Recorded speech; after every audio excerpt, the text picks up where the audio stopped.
ይህ የምጽአቱ አዋጅ ነጋሪ አገልግሎት ወቅታዊና ዕለታዊ ወጎችን በማቅረብ ትንታኔ የምንሰጥበት የተለያዩ እንግዶችንም በመጋበዝ የምናቀርብበት መድረክ ነው። አዘጋጅ ይልቃል አስራት። ሰላም ጤና ይስጥልን ውድ የምጽአቱ አዋጅ ነጋሪ አድማጮቻችን እንዴት አምሽታችኋል? እንግዲህ ዛሬ በዕለተ እሁድ ምሽት አዳዲስ መረጃዎችን ዓለማችን እያሰማች ያለችውን እያስተጋባች ያለችውን መረጃ በተለያዩ የመረጃ አውታሮች በተለያዩ ሀገሮች እየተነገሩ ያሉትን ከመጽሐፍ ቅዱስ አንጻር ምን ይመስላሉ ብለን ከፓስተር አለማየሁ ጋር የምንወያይበት ሰዓት ነው። ፓስተርም እንግዲህ እነዚህ መረጃዎች ባለው ሰዓት እያሰባሰበ ወደኛ እያመጣ እየተጋ ያለው ወንድማችን ነው። በተለይም ደግሞ የጌታችን የኢየሱስ ክርስቶስ የመምጫው ዋዜማ የመለከት ድምፅ እየተሰማ ባለበት ሰዓት እነዚህ ክስተቶች ለእኛ በጣም የማንቂያ ደወሎች ናቸውና በአንክሮ እንድታዳምጡን እንፈልጋለን። በቀጥታ እንግዲህ ከፓስተር አለማየሁ ነሞ ጋር ወደምናደርገው የስልክ ውይይት አመራቸዋለሁ። ይልቃል አስራት ነኝ ከዚህ ከምጽአቱ አዋጅ ነጋሪ አገልግሎት ነበረ።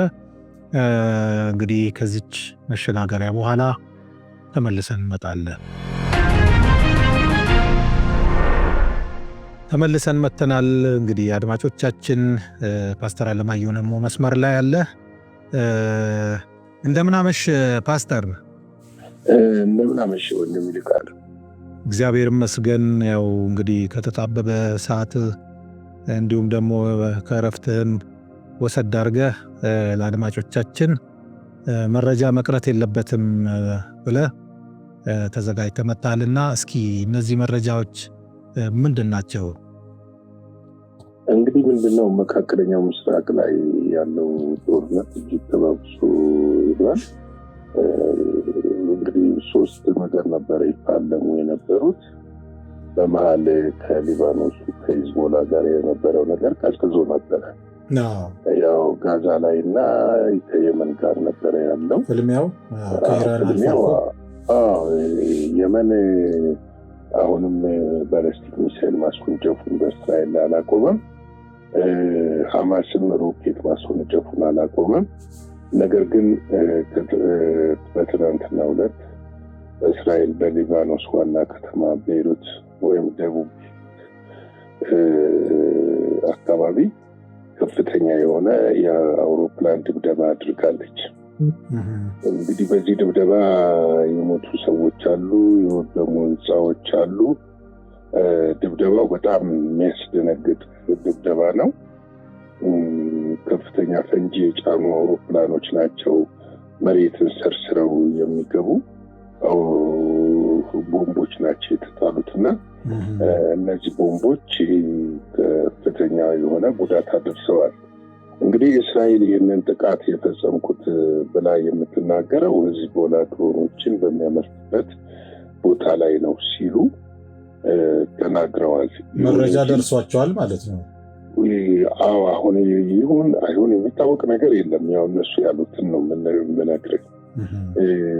ነገር ግን የሊባኖስ ጠቅላይ ሚኒስትር ኢስሐቅ ሀሪሪ ይሄ ድብደባ የተካሄደው ንጹሐን ሰዎች በሚኖሩበት መኖሪያ ቦታ ነው እንጂ በፍጹም እዛ ቦታ የድሮን ማምረቻ አይደለም የሚል ሰጥተዋል። ለዓለም አቀፉም እወቁልኝ ብለዋል። ዓለም አቀፉ ማህበረሰብ ከፍተኛ ተቃውሞ አሰምቷል። የተለያዩ አውሮፓ ሀገሮችም እስራኤል አሁን ላይ ቀጠናውን የማተራመስ ዘመቻ ነው የያዘችው የሚል ከፍተኛ ተቃውሞ ተሰምቷል። እንግዲህ በጋዛም ላይ ያለው ተቃውሞ እንዳለ ነው። እንግዲህ ባለፈው የጸጥታው ምክር ቤት ባደረገው ስብሰባ በእስራኤል ላይ ማዕቀቦች እንዲጣል፣ ተኩስ እንድታቆም፣ ቀጠናውን ለቃ እንድትወጣ የሚል ቀርቦ ነበረ።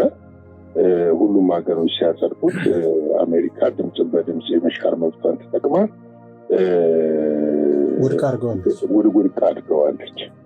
እንግዲህ ከዛ በኋላ ነው ይህ ጥቃት የተፈጸመው። በዚህ ጥቃት ቀደም ሲል በአረብኛ ቋንቋ ህዝቡ አካባቢውን ለቆ እንዲወጣ ማስጠንቀቂያ ሰጥታለች። ይህም እንግዲህ ማስጠንቀቂያ እሷ የምትለው ምንድነው? ማስጠንቀቂያው ከተሰጠበት ደቂቃዎች ትንሽ እንኳን አልዘገየም ጥቃቱ ሲወሰድ።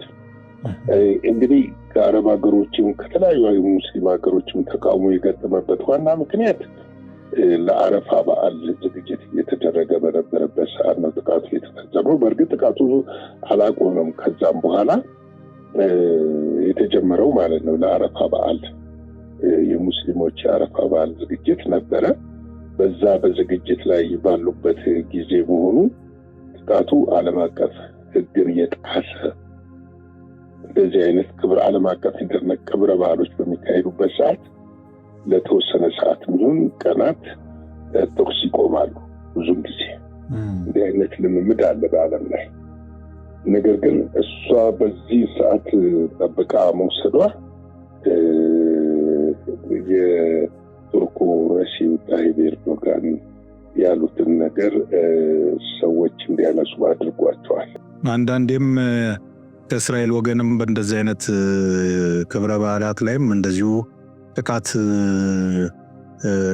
እንደሚሰነዘር ያው እንታዘባለን። ይሄኛውም እንደው ግምት ውስጥ ይገባል ወይ ለማለት ነው።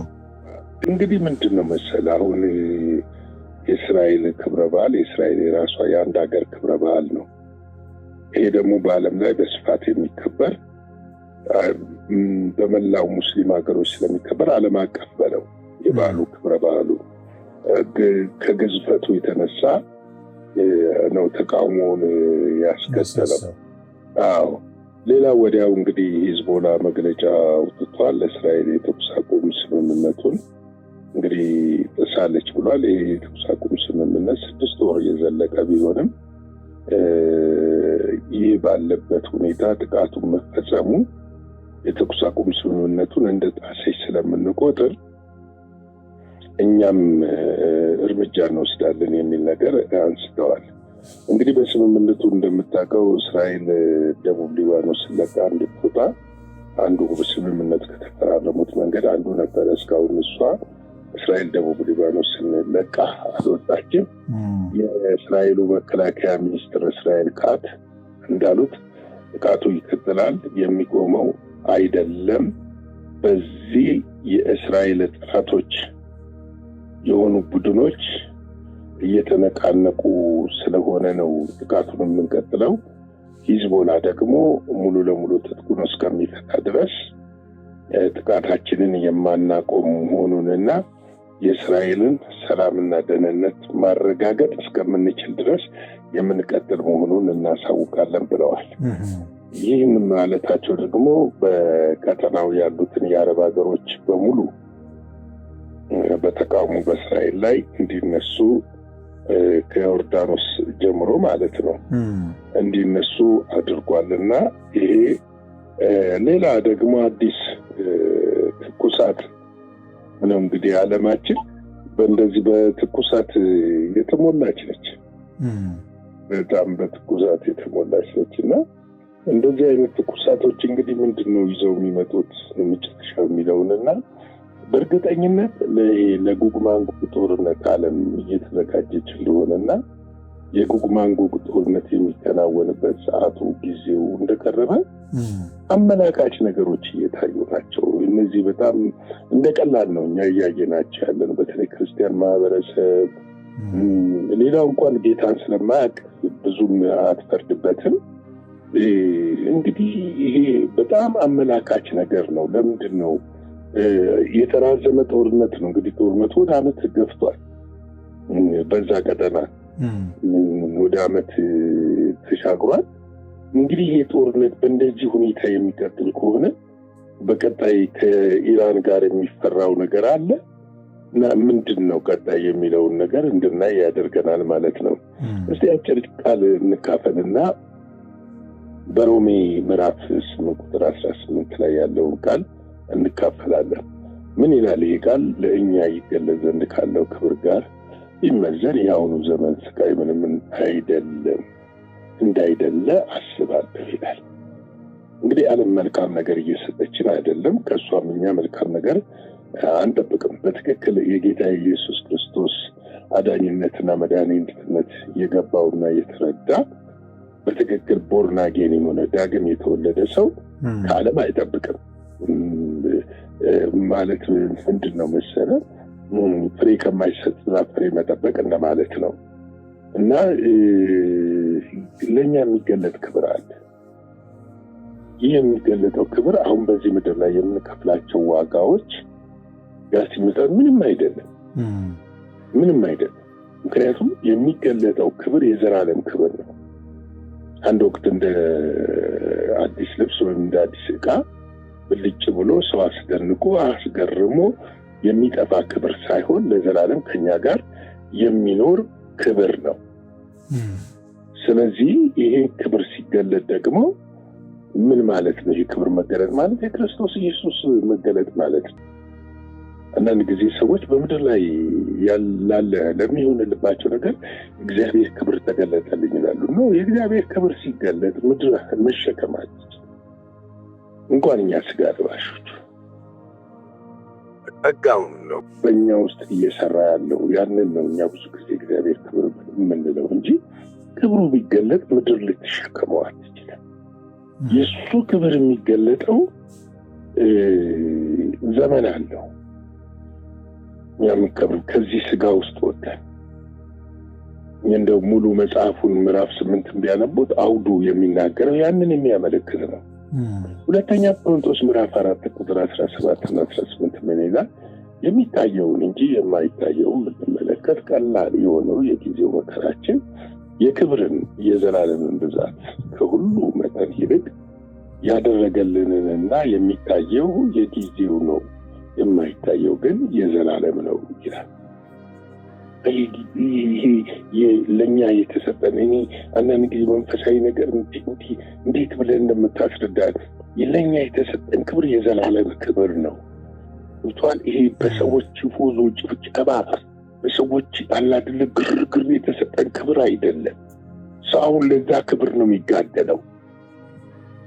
እንደ ሳር አበባ ለሆነ ጠውልጎ ለሚጠፋ ለሚደርቅ ክብር ነው እየታገለ ያለው ሰው።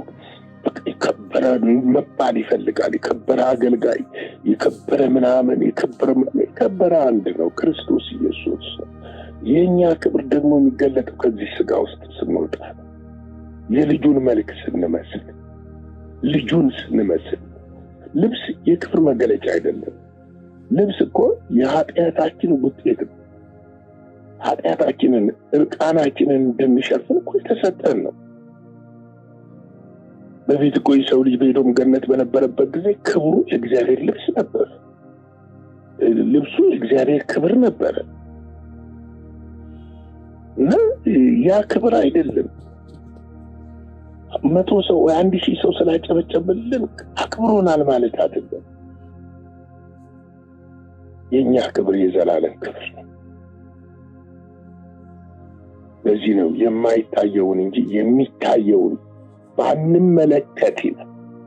ቀላል የሆነው የጊዜው መከራችን ቀላል ነው። በዚህ ምድር ላይ የምናሳልፈው መከራ ቀላል ነው። መከራችን የክብሩንና የዘላለሙን ብዛት ዘላለሙ ብዙ ነው። ኢንፊኒቲ ነው፣ ቁጥር የለውም። ያንን ክብር እንዲገለጥልን ስለዚህ ለዛ ነው ያ ክብራችን ሊገለጥ ስለሆነ ነው ዓለም እየተተራመሰ ያለው። ክብራችን የሆነው ኢየሱስ ሊመጣ ስለሆነ በደጅ ስለሆነ አንድ ቃል አንብብና ልጨርሰው። አንድ ጴጥሮስ 4:13 ለነገር ግን ክብሩ ሲገለጥ ደግሞ ሐሴት ያደረጋችሁ ደስ እንዲላችሁ በክርስቶስ መከራ በምትካፈሉበት ልክ ደስ ይበላችሁ። ደስ ይበላችሁ ክብሩ ሲገለጥ። እግዚአብሔር ለዛ ቀን ያብቃል። አሜን። እንግዲህ ቅዱሳን ወገኖች ለዛሬ ያለኝ ምሽት ያለኝ መረጃ ይህንን ይመስላል። ሼር፣ ላይክ፣ ሰብስክራይብ ማድረግ አይረሳ። አገልግሎታችንን ደስ ባላችሁ ነገር አብራችሁን ቁሙ፣ ደግፉ፣ አብረን እናገልግል። እግዚአብሔር ጸጋና ሰላም ይብዛላችሁ።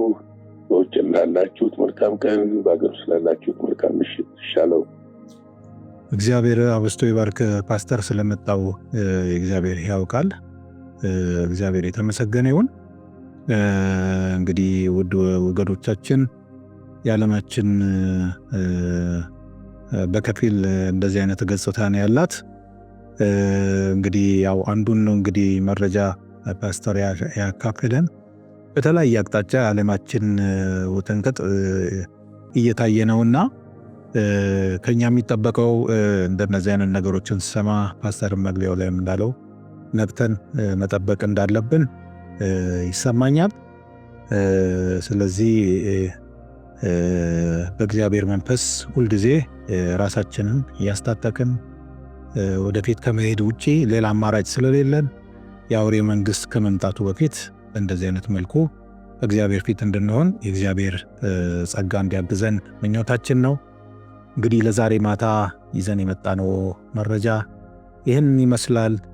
የእግዚአብሔር ፈቃድ ከሆነ ደግሞ በነገው ዕለት ደግሞ በሌላ መረጃና የእግዚአብሔር ቃል መልሰን የምንመጣ ይሆናል። እስከዚያው ድረስ እንግዲህ መልካም ጊዜ ይሆንላችሁ።